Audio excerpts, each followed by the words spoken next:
Vous avez longtemps fait confiance à votre instinct pour avancer dans la vie. Mais aujourd'hui, vous pouvez compter sur un partenaire fiable. Le groupe BGFI Banque dispose d'une expertise reconnue dans ces 4 métiers. La banque commerciale, la banque d'investissement, les services financiers spécialisés et l'assurance. Parce que nous épousons votre vision de l'avenir et nous nous attachons à la réaliser, le groupe BGFI Banque est la pièce maîtresse de votre réussite. BGFI Banque, votre partenaire pour l'avenir.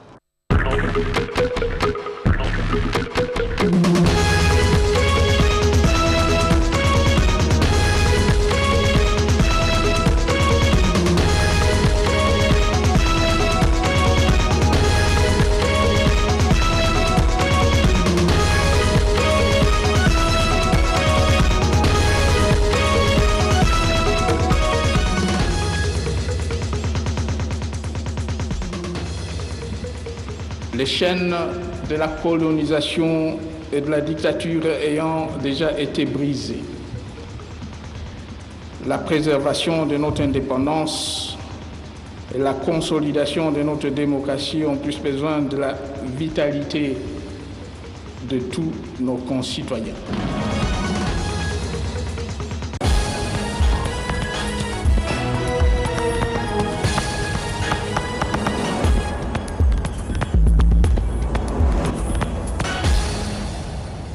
Bonsoir Madame, Messieurs. 400 000 personnes meurent chaque année de suite du paludisme. Cette maladie infectieuse, l'une des plus meurtrières sur la planète, expose près de la moitié de la population à ces risques. La CENI se prépare au sprint final concernant la révision du fichier électoral. La dernière phase de l'enrôlement sera lancée sous peu. Les défis auxquels fait face la centrale électorale ont été expliqués au chef des confessions religieuses. C'est tout pour le titre de 20h. Bienvenue à toutes et à tous. C'est un aller-retour. C'est ce qu'a fait le chef de l'État, Joseph Kabila Kabange, revient de Franceville. Il a été rencontré son homologue Ali Ben Bongo du Gabon, Jacques Moukaleng Makala. C'est la tombée de la nuit sur la capitale de la République démocratique du Congo. Toute une atmosphère crépusculaire d'une ville tranquille, Kinshasa, la capitale. C'est dans ce moment-là que l'avion présidentiel, en plein vol, amorce son atterrissage au-dessus de l'aéroport international de Njili. Le président de la République, Joseph Kabila Kabange, regagne le pays lundi 24 avril 2017 au soir, en provenance de la République gabonaise, précisément de Franceville. Il est accueilli par le directeur de cabinet du chef de l'État, Némi Wilonja. Retenons que le chef de l'État vient d'effectuer une visite de travail de quelques heures au Gabon, où il s'est entretenu en tête-à-tête avec son homologue Ali Bongo Ondimba. Les deux chefs d'État ont passé en revue les grandes questions d'intérêt commun et se sont penchés sur d'autres situations sous-régionales. Le dialogue politique au Gabon et la situation en République démocratique du Congo ont été également examinés. À peine arrivé, le chef de l'État s'est dirigé vers le salon présidentiel avant de retrouver le centre-ville de Kinshasa, tout rayonnant d'activité comme à l'accoutumée. Nous revenons maintenant sur le tête-à-tête entre les deux hommes d'État. Les grandes réformes institutionnelles initiées par le Gabon, pays qui assure actuellement la présidence tournante de la CEAC, ont occupé les échanges. Pierre Kibambeso Moïsa. Franceville, à 800 km de Libreville, c'est le lieu choisi pour la rencontre bipartite République gabonaise, République démocratique du Congo. À l'invitation du président du Gabon, président en exercice de la Communauté économique des États d'Afrique centrale, le chef de l'État, Joseph Kabila Kabange, effectue une visite de travail dans cette troisième ville gabonaise. Il est accueilli à l'aéroport international El Hadj Omar Bongo Ondimba à Bengue par son homologue de la République gabonaise, Ali Omar Bongo. Après les honneurs militaires, les deux chefs d'État saluent les officiels gabonais et congolais présents à l'aéroport avant de prendre un bain de foule de la communauté congolaise de Franceville et des milliers de Gabonaises et Gabonais. L'ambiance était des grands jours de fête.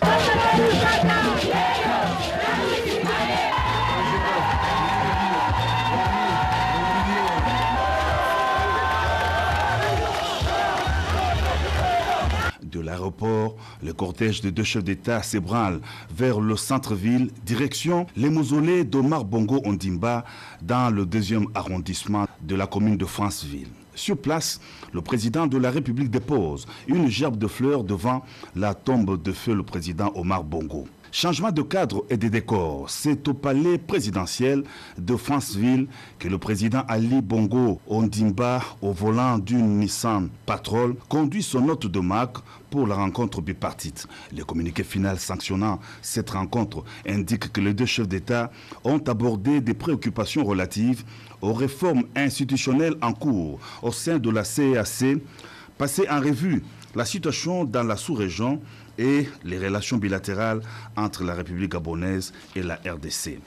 Les deux chefs d'État ont souligné l'importance de ces réformes et relevé la nécessité d'améliorer le fonctionnement des organes de l'organisation sous-régionale en vue de la rendre plus performante face aux défis de l'heure. Ils ont aussi mis en exergue la nécessité de consolider l'intégration économique de la sous-région, l'une des plus riches de notre continent, par la mise en œuvre des projets intégrateurs, notamment la Commission internationale sur le bassin Congo-Obwe-Obangui-Sanga. Concernant la situation dans la sous-région, la rencontre a examiné le déroulement du dialogue au Gabon et la situation à RDC suite à l'accord politique du 31 décembre 2016. Au sujet de la RDC, le président de la CEAC a encouragé son homologue Joseph Kabila Kabange pour les efforts qu'il déploie dans le cadre du processus en vue de la tenue des élections crédibles et apaisées.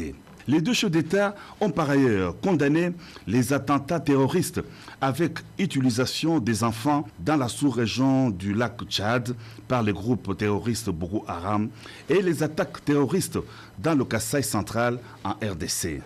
Sur le plan des relations bilatérales, les deux chefs d'État ont salué l'excellence des relations bilatérales entre la République gabonaise et la RDC et exprimé la volonté commune de renforcer les liens de coopération, d'amitié, de fraternité et de bon voisinage qui unissent leurs pays et leurs peuples respectifs. Justement, l'utilisation des enfants dans des mouvements armés au Tchad est condamnée par Ali Bongo et Joseph Kabila Kabange au même titre que l'activisme des terroristes au Kasaï en République démocratique du Congo. Les deux chefs d'État ont décidé d'inscrire la situation politique en RDC dans l'agenda de la prochaine réunion des ministres des Affaires étrangères de la CEAC le 27 et le 28 avril à Libreville. On écoute les comptes rendus qui a sanctionné la rencontre entre les deux présidents. Communiqué final sanctionnant la rencontre entre le président de la République gabonaise, président en exercice de la CEAC et le président de la République démocratique du Congo. À l'invitation de son Excellence M. Ali Bongo Ondimba, président de la République gabonaise et président en exercice de la Communauté économique des États de l'Afrique centrale, CEAC, Son Excellence M. Joseph Kabila Kabange, président de la République démocratique du Congo, a effectué une visite de travail le lundi 24 avril 2017 à Franceville, en République gabonaise.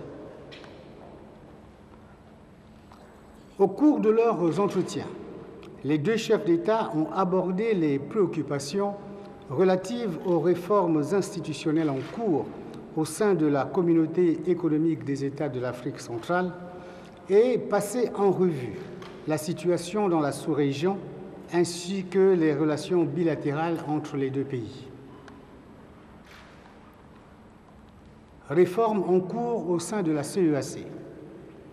Les deux chefs d'État ont souligné l'importance des réformes institutionnelles au sein de la Communauté économique des États d'Afrique centrale et ont relevé la nécessité d'améliorer le fonctionnement des organes de l'organisation sous-régionale pour la rendre plus performante afin de faire face aux défis de l'heure. De même, ils ont mis en exergue la nécessité de consolider l'intégration économique de la sous-région, une des plus riches de notre continent, par la mise en œuvre des projets intégrateurs, notamment la Commission internationale sur le bassin Congo-Obwe-Obangui-Sanga.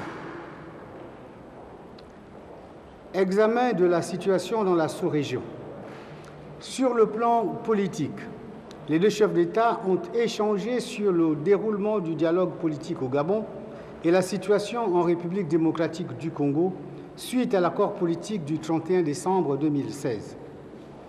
Concernant la République démocratique du Congo, le président en exercice de la CEAC, son Excellence M. Ali Bongo Ondimba, a encouragé son homologue, son Excellence M. Joseph Kabila Kabange, pour les efforts qu'il déploie dans le cadre du processus pour la tenue d'élections crédibles et apaisées. Les deux chefs d'État ont décidé, en outre, d'inscrire la situation en République démocratique du Congo lors de la prochaine réunion ministérielle de la CEAC qui se tiendra les 28 et 29 avril 2017 à Libreville. Les deux chefs d'État ont condamné les attentats terroristes avec utilisation d'enfants dans la région du lac Tchad par le groupe terroriste Boko Haram, ainsi que les attaques terroristes dans la région du Kasaï central en République démocratique du Congo.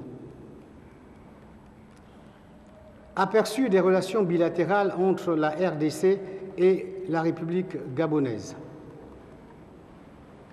Abordons les questions bilatérales. Les deux chefs d'État ont salué l'excellence de leurs relations et ont réaffirmé leur volonté commune de renforcer les liens de coopération, d'amitié, de fraternité et de bon voisinage qui unissent si heureusement leurs pays et peuples respectifs. Le chef de l'État congolais a saisi cette opportunité pour féliciter son homologue gabonais pour la qualité de l'organisation récente par la République gabonaise de la Coupe d'Afrique des Nations de football 2017, événement sportif intégrateur de la jeunesse africaine. Les deux chefs d'État ont réaffirmé leur attachement au respect de la souveraineté nationale conformément aux principes fondateurs de la Charte des Nations Unies et de l'acte constitutif de l'Union africaine. Au terme de leur entretien, les deux chefs d'État se sont rendus au mausolée Omar Bongo Ondimba pour un hommage solennel à l'illustre disparu. Les deux chefs d'État ont convenu de se rencontrer régulièrement en vue de poursuivre leurs consultations sur les questions d'intérêt commun. Son Excellence, M. Joseph Kabila Kabange, président de la République démocratique du Congo, a remercié Son Excellence, M. Ali Bongo Ondimba et le peuple gabonais pour l'accueil et l'hospitalité dont sa délégation a été l'objet durant cette visite. Fait à Franceville le 24 avril 2017. Je vous remercie.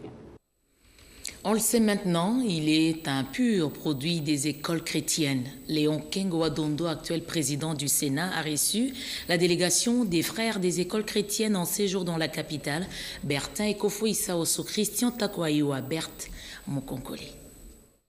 Le président du Sénat, Léon Kengoadondo, est un ancien élève de frères des écoles chrétiennes.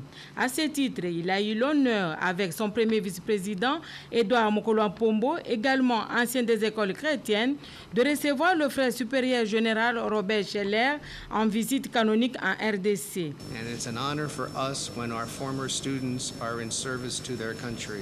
Je suis toujours impressionné quand nos anciens élèves sont désireux de servir leur pays et leur foi dans n'importe quelle position de service. C'est toujours notre espoir que les valeurs qu'ils ont reçues comme élèves dans nos écoles seront mises en pratique au service de tous les besoins des citoyens du pays. Un honneur et une fierté pour la délégation de la congrégation des frères des écoles chrétiennes d'apprécier les fruits de leurs œuvres. Et comme supérieur général, c'est à la fois un privilège et mon obligation de visiter nos œuvres pour m'assurer de la qualité de l'éducation qui est donnée dans chacune de ces écoles. Le frère supérieur s'est dit reconnaissant du soutien de leurs écoles en RDC. La congrégation est présente dans 80 pays dans le monde. Les retombées de la visite du vice-premier ministre, ministre des Affaires étrangères à Moscou, une délégation de Global Resources est à Kinshasa. Elle a eu une séance de travail avec Léonard Cheokitundu. Cette équipe effectue une mission exploratoire. Les images sont de Pompon Ombalandu. La récente mission effectuée par le vice-premier ministre, ministre des Affaires étrangères et de l'intégration régionale à Moscou en mars dernier commence à porter des fruits. Cette délégation de Global Resources, bras international de la banque russe Gazprom, vient à Kinshasa pour une mission exploratoire. Lors de ma dernière visite à Moscou, à l'invitation de mon collègue M. Lavrov, autant nous avons félicité l'excellence des relations qu'il y a sur le plan politique et diplomatique, nous avons constaté qu'il y avait un grand déficit en matière de coopération économique. Cette impulsion, aujourd'hui, va se faire à travers cette délégation de Global Ressources et qui va rencontrer non seulement le gouverneur de la Banque centrale et ses experts, mais en même temps 3 ministères importants, le ministère des Finances, le ministère des hydrocarbures et celui des mines. Sergueï Baranov, chef de délégation, se fait déjà une idée des secteurs dans lesquels les intérêts des deux États peuvent converger. Le domaine des banques, c'est le domaine des mines et c'est le domaine du pétrole. À écouter toutes les propositions. Nous sommes là, nous sommes ouverts à toute discussion et nous espérons que dans les plus brefs délais, nous allons arriver à quelque chose, à faire des projets ensemble avec le gouvernement de la RDC, toujours en nous basant sur le principe gagnant-gagnant. Un nouveau ciel peut donc s'ouvrir pour les deux pays afin de consolider les liens d'amitié et de coopération. La situation générale de la RTNC Chuapa et d'autres projets liés au développement de cette province ont été passés au peigne fin au cours de l'audience que le ministre de la Communication et des Médias, Lambert Mende Omalanga, a accordée au gouverneur de la Chuapa, Gertrude Ingrid Kisita. Le ministre de la Communication et Médias, Lambert Mende Omalanga, a reçu dans son cabinet de travail ce mardi 25 avril 2017 le gouverneur de la province de la Chuapa, Cyprien Lomboto Lombongue. Le chef de l'exécutif provincial de la Chuapa a révélé à la presse avoir évoqué avec le ministre Lambert Mende la situation de la RTNC Boende qui demande à être réhabilitée. Il a indiqué que le matériel de la radio-télévision nationale congolaise est incomplet et a aussi sollicité l'envoi à Boende un technicien de l'ENA Telsat pour voir ce qui manque afin de lui permettre de communiquer avec la population de la Chuapa. Le gouverneur Lomboto, qui avait été frappé dernièrement par une motion de censure de l'Assemblée provinciale, avait par la suite introduit une requête à la Cour constitutionnelle qui l'a réhabilité dans ses fonctions après examen. Cyprien Lomboto a annoncé son retour prochain à Boende. Il attend l'autorisation des autorités, a-t-il confié à la presse. La Chuapa, issue de l'ancienne province de l'Équateur, est située en pleine cuvette centrale et a besoin des infrastructures de base pour son développement. Le gouverneur Lomboto a indiqué avoir mis à profit son séjour à Kinshasa pour contacter des investisseurs pour remplir ses tâches et développer l'agriculture sur ces territoires marécageux. Merci Apocalypse Nzouzi et Edith Chala pour ce reportage. La CENI fait face à de nombreux défis. Certains sont liés à l'accès difficile dans des zones en proie à l'insécurité pour lancer l'enrôlement. Ce tableau a été présenté au chef des confessions religieuses, Marcelin Moinanteba. Le chef des confessions religieuses de la RDC reste attentif aux efforts que mène la Commission électorale nationale indépendante dans la conduite correcte du processus électoral. Le président de la CENI, Corneille Nangaa, qu'entouré quelques membres du bureau, a déroulé au Prince des Églises, dans un échange franc, l'évolution des opérations de l'enrôlement des électeurs en cours d'achèvement dans les zones 1 et 2, a surtout déploré, données documentées à l'appui, les violences qui ont provoqué d'importants dégâts humains et matériels enregistrés dans la province du Grand Kasaï. Les chefs de confession religieuse lancent un appel à la mobilisation générale en prévision de futures opérations, tout en félicitant l'efficacité de l'action de la CENI. Il nous a parlé des dégâts matériels, à part les dégâts humains, qui sont là, les choses qui coûtent cher, et on joue avec cela. Or, ce sont ces choses-là qui déterminent le futur et qui retardent en quelque sorte ce que nous voulons avoir. Nous demandons à la population, en dehors de CENI, nous ne voyons pas par quelle voie nous devons sortir. Donc nous acceptons quand même que les gens acceptent ce que la CENI est en train de faire de bon cœur. Les chefs des confessions religieuses lancent un vibrant appel aux croyants à intensifier les prières pour la réussite du processus électoral. Politique, le rassemblement courant tshisekédiste fustige la dernière sortie médiatique de la SENCO. Pour plus de détails, je vous propose d'écouter ceci au micro de Guy Blaise Kitiki. Les évêques font état d'une entorse qui auraient entaché la nomination du Premier ministre Bruno Tshibala. À ce sujet, les rassemblements courants Tshisekedi appellent les évêques à s'interroger sur les éléments ci-après.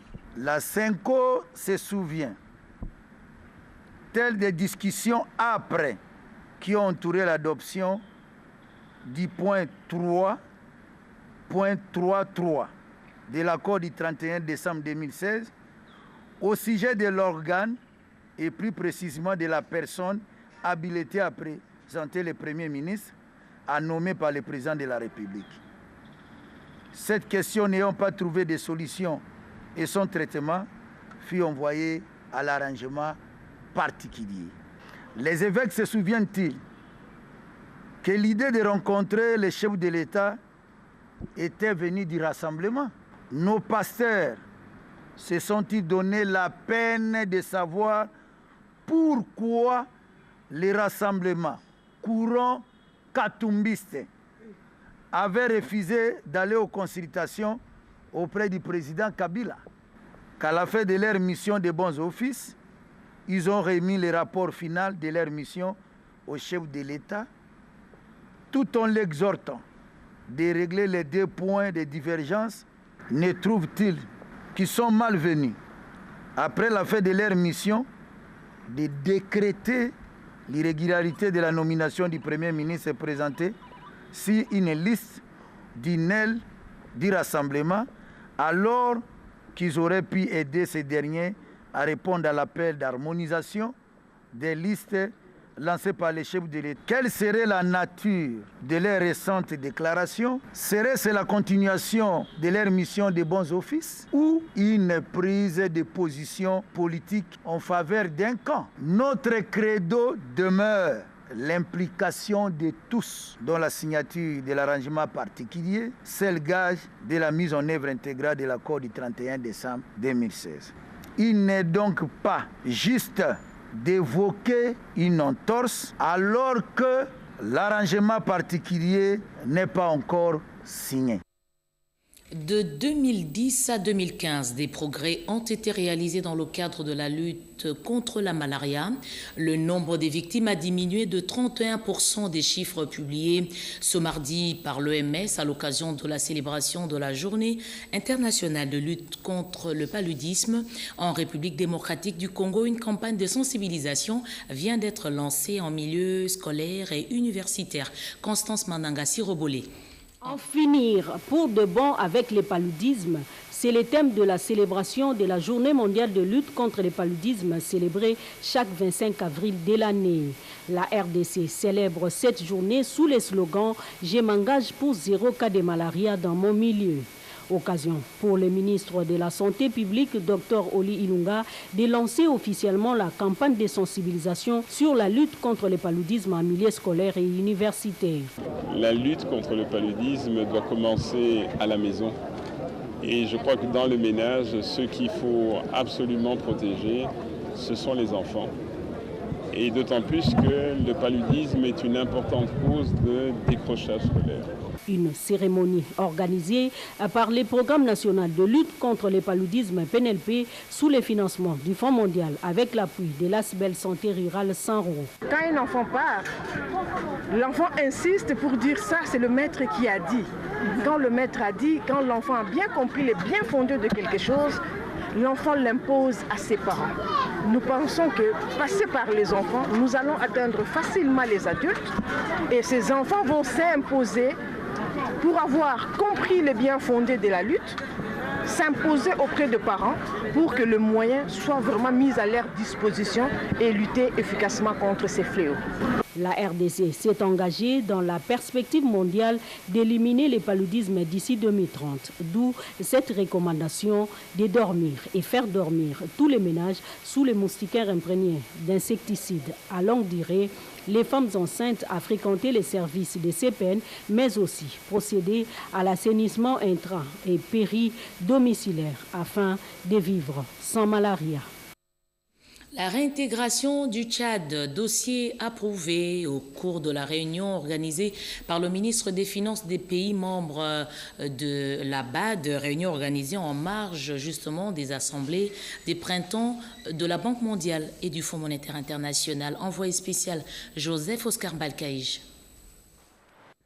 Les délégués de pays membres du groupe de la Banque africaine de développement ont à l'unanimité autorisé la réintégration du Tchad au sein du groupe.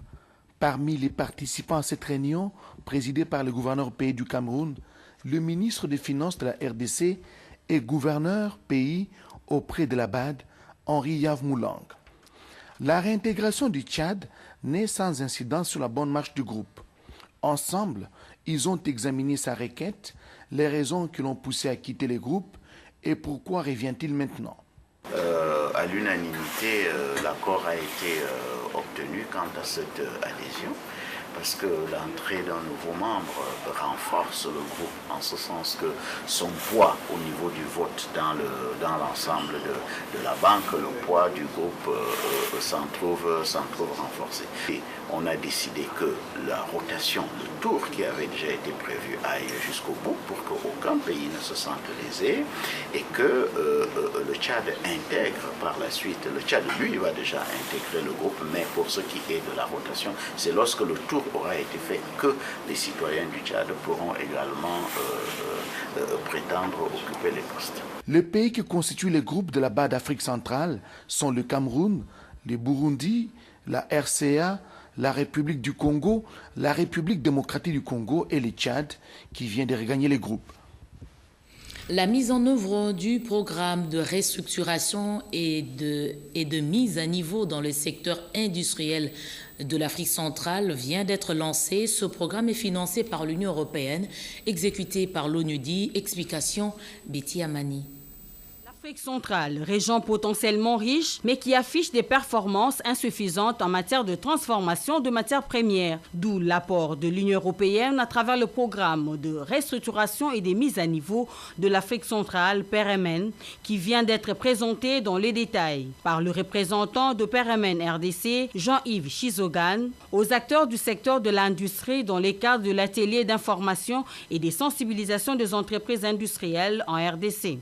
Donc c'est un programme qui a pour objet de renforcer les capacités des entreprises ainsi que des unités industrielles pour leur performance et surtout leur compétitivité dans la chaîne des valeurs au niveau national, au niveau régional ainsi qu'au niveau continental. Nous entrons dans sa phase de mise en œuvre, c'est-à-dire la phase où nous allons sélectionner les entreprises qui pourront bénéficier des avantages de ce programme.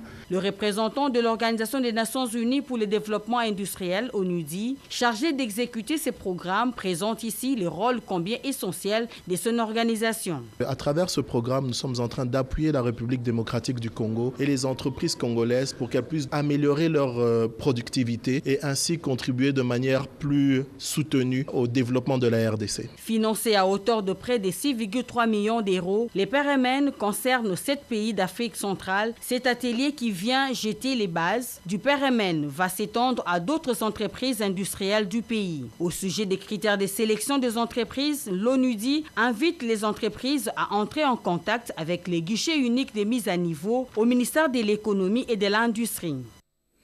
Pousser les jeunes filles à s'orienter vers les filières des sciences et techniques au niveau universitaire, c'est la campagne que mènent les femmes ingénieurs et scientifiques au Congo. Reportage Odilon Kayuma.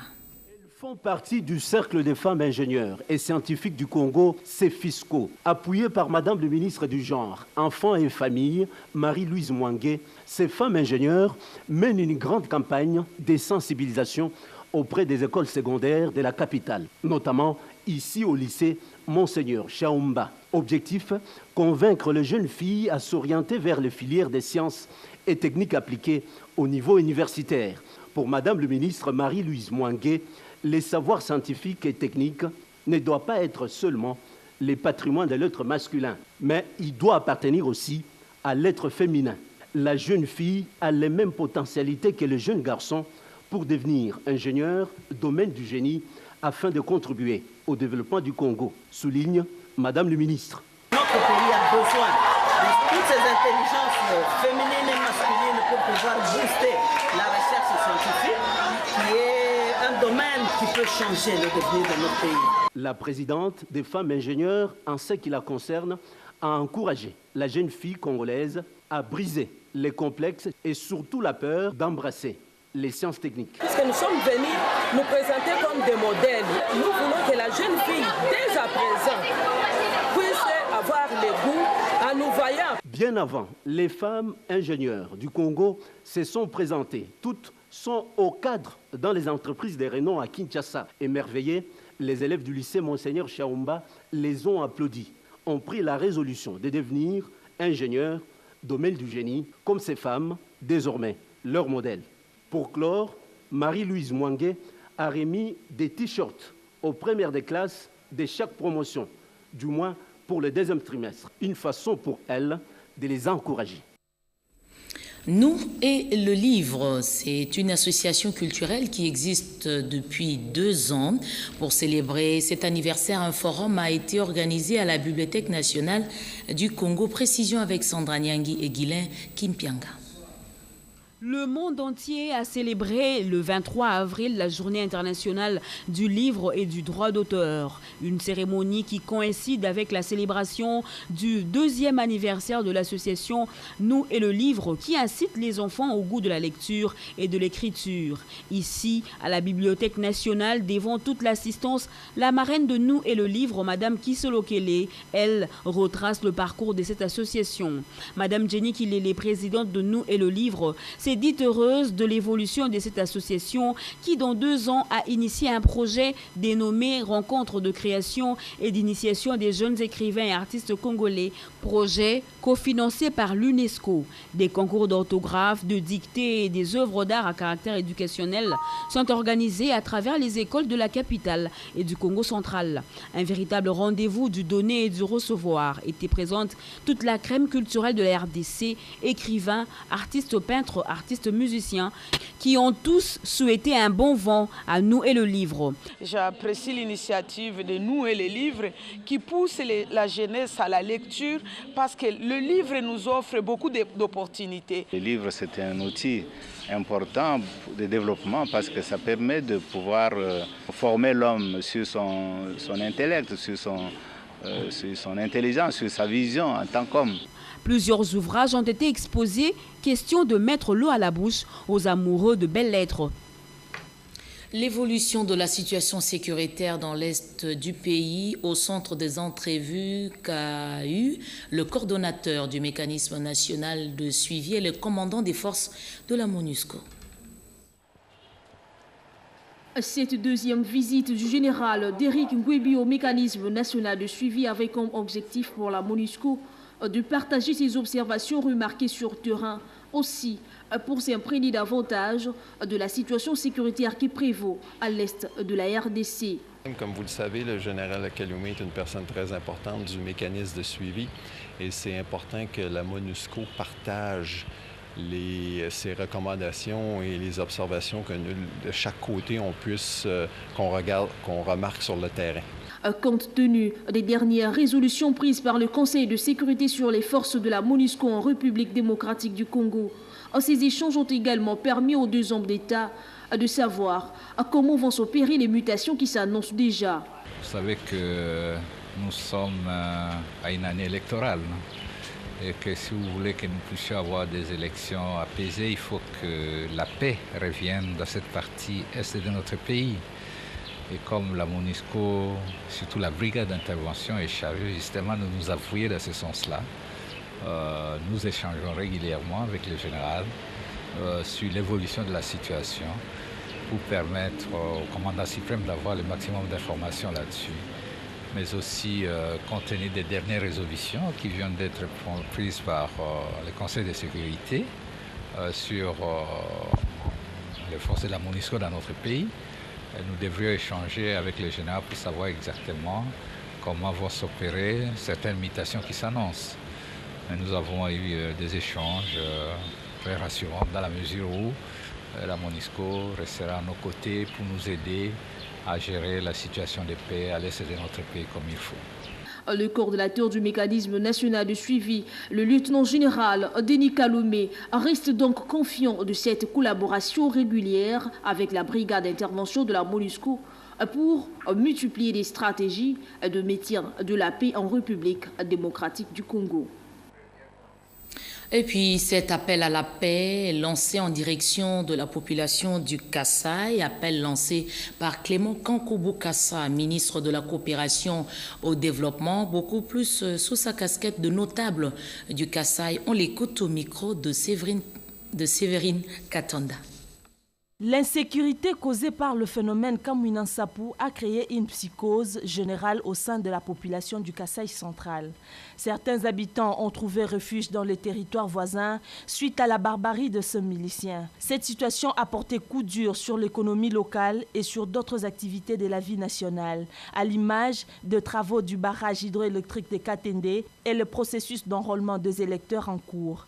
D'où cet appel à la paix du ministre de la coopération au développement, Clément Kankoubu-Kassa, fils du terroir. Nous sommes plus ou moins partis dans ce processus de paix engagé par le gouvernement, avec un début de solution sur le plan coutumier. Au-delà de ça, nous voulons une fois de plus demander, sensibiliser nos frères et sœurs pour travailler dans le sens de ramener la paix et le faire dans la sincérité.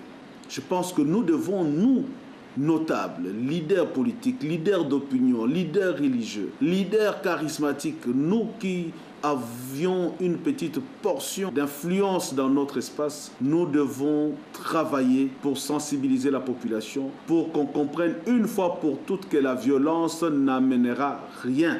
Et je fais un clin d'œil à mes collègues politiciens pour demander à ce que la politique ne vienne pas influencer le quotidien de la population. Si certains ont des revendications politiques, qui peuvent utiliser d'autres canaux que aller perturber l'esprit de certains sur des questions qui finalement ne trouvent des solutions que chez les politiciens eux-mêmes. Vous le savez, le chef Kamwina Nsapu Pandi s'était déclaré apolitique et qui n'appartenait à aucun parti politique.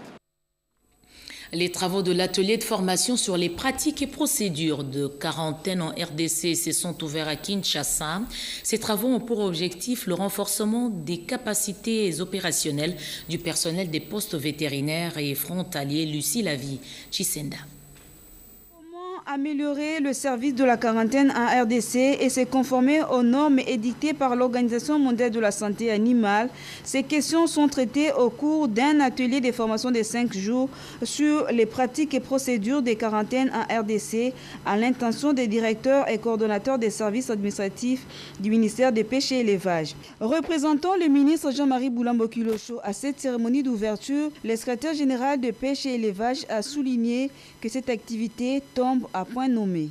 L'atelier de formation intervient au moment où notre attention est attirée vers les enjeux de la modernisation avec ce corollaire important pour la République démocratique du Congo, qui jusqu'ici est connu comme un net importateur de denrées alimentaires de première nécessité, notamment des produits d'origine animale.